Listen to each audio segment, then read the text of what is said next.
Mario. Paper Mario is home to two of the best RPGs ever made, and while I personally prefer the Mario and Luigi RPG series as a whole over the entire Paper Mario series, it will always have a place in my heart.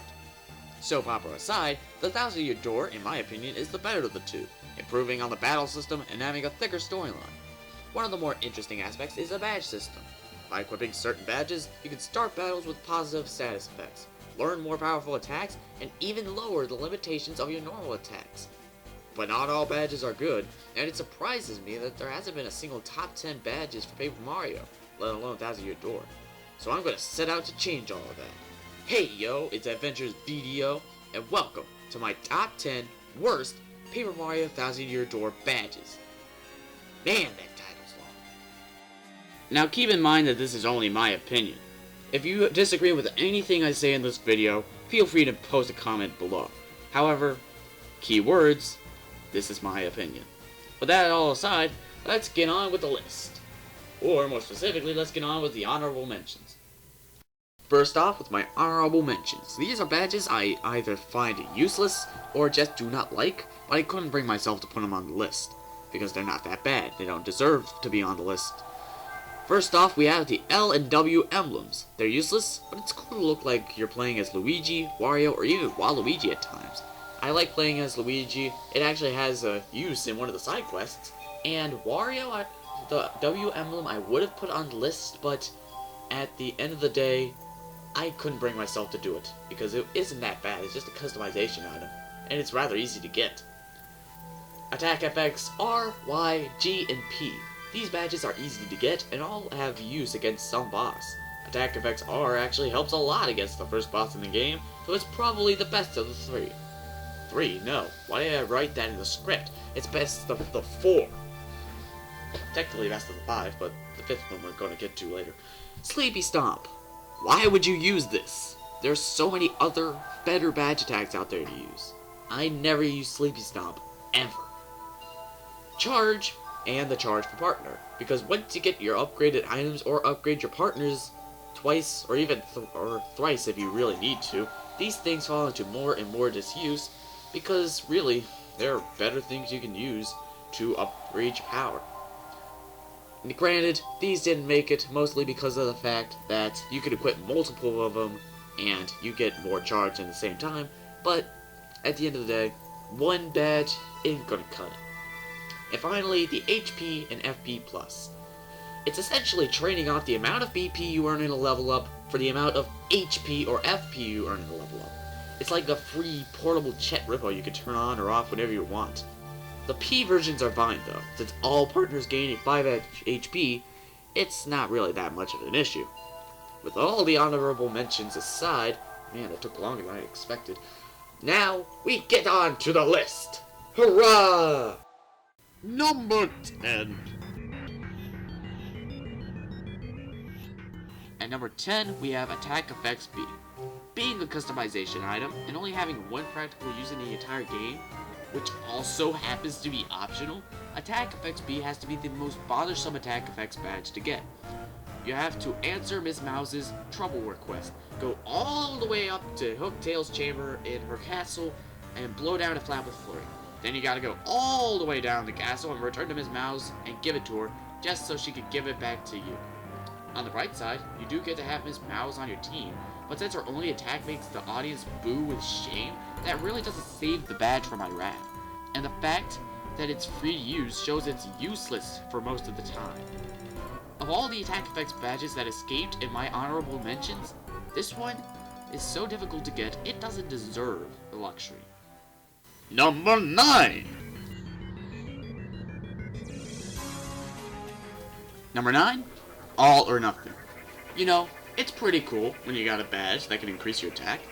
It's not cool when the badge costs 4 BP and forces you to get all attacks perfect or you deal no damage.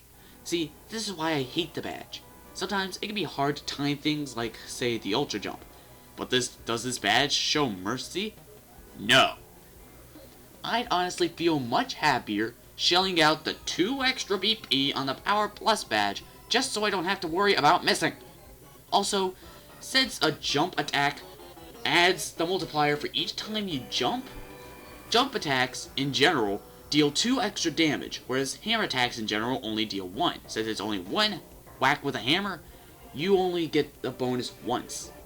So, therefore, it's unbalancing the strategic advantages of your attack choices, and as such, you might as well go ahead and equip Jumpman while you're at it. Number 8. Number 8, Pity Flower. This is the second worst FP restoring badge in the game. It restores 1 FP if you take damage, and not even all the time. The description literally says it occasionally restores FP upon taking damage. Other badges do its job better for a generous cost at that. Happy Flower restores 2 FP per turn no matter what, and only at 3 VP. Flower Finder helps gain FP for future battles, and FP Drain... Wait. Number 7. Number 7, HP and FP Drain, and the partner version for HP Drain. I liked the idea that you could restore HP or FP upon damaging enemies. But, as I was making sure that there were no worse FP restoring badges than Pity Flower, guess who I found? Yep, the Draining badges. They restore 1 HP or FP per attack, but lowers your attack by 1 in the process. HP Drain is counterintuitive, because by lowering your attack, it makes your battles last longer. And unless it's an enemy that you know you can probably beat on the first turn you fight it, you're probably going to take more damage than if you went in without HP Drain in the first place. Approximately 1.5 times as much damage, more or less, when you take away the amount you heal from HP Drain. FP Drain, although making you receive even more damage in the long run, allows you to use countless 1 FP attacks when you combine it with Flower Saver, making it actually kinda useful. Speaking of which, these badges don't heal 1 HP or FP per attack, they actually heal 1 HP or FP per turn used attacking. So you don't get 1 HP for every power bounce you do, you get 1 HP that totals for the entire attack. What a hack! Number 6.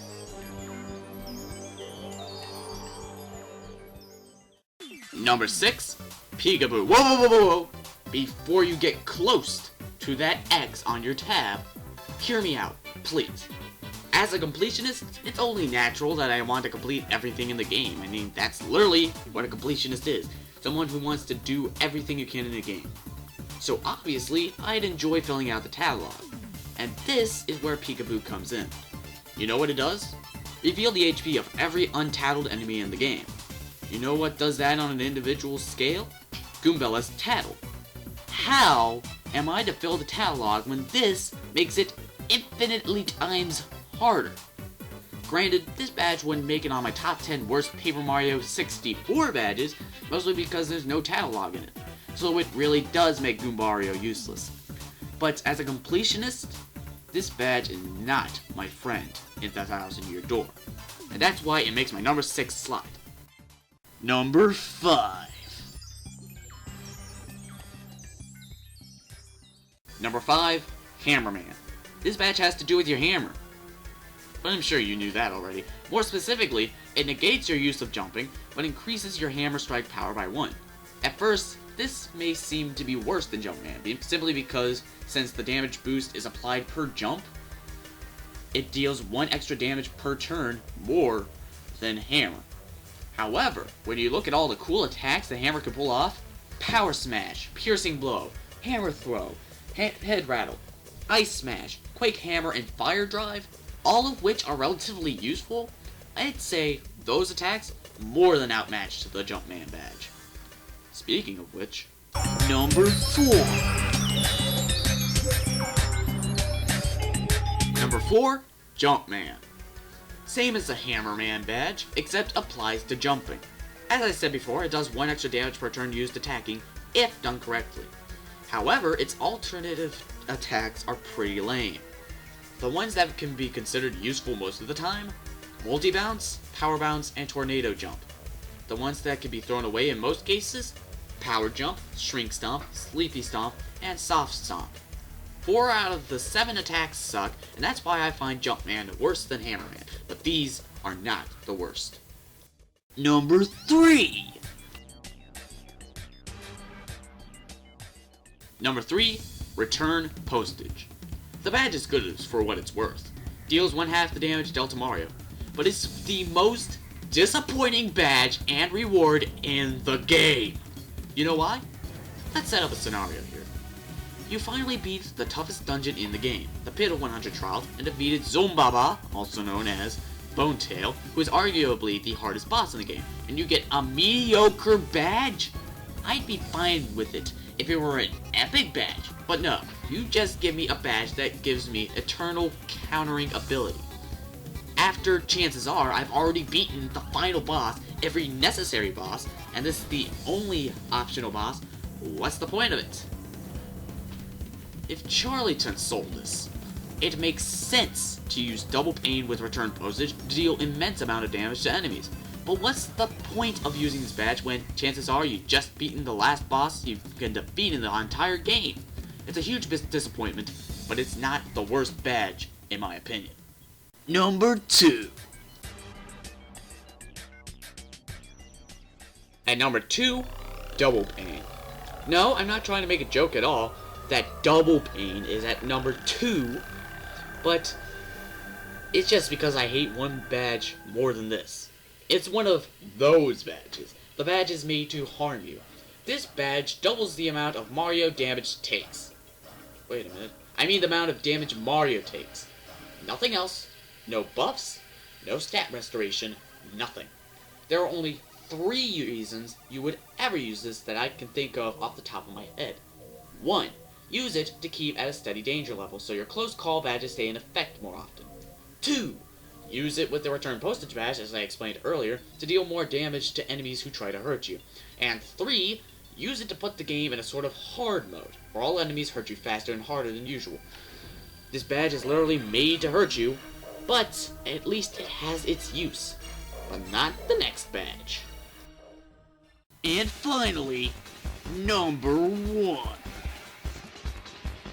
At number 1, we have Slow-Go. This badge is literally useless. It makes you go slower. So slow, in fact, that riding your Yoshi is about as fast as Mario runs without the badge on. In Paper Mario 64, it had an obscure use in Chapter 3, where you can use it to sneak past the levels without getting seen. However, in this game, it doesn't do anything useful. I really think the developers were thinking, hey, let's put this badge in the front of your door just because it was in the last game. And please, don't get me started on using the Slow-Go badge on the moon. You go about 0.5 miles per hour there, probably even less. It took me 14 seconds to walk across the crater that's nearest you when you land on the moon. That's how slow you go. This badge is harmful and utterly unbeneficial. That's why it makes my number 1 spot on my list of worst out to your door badges. So have a nice day.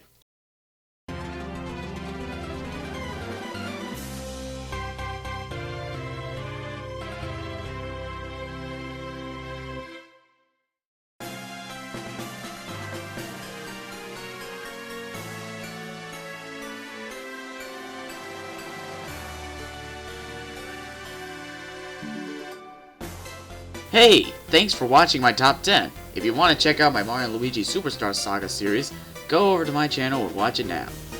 It has nothing to do with this, though. But it's a good series, you should probably watch it. I can recommend it to you.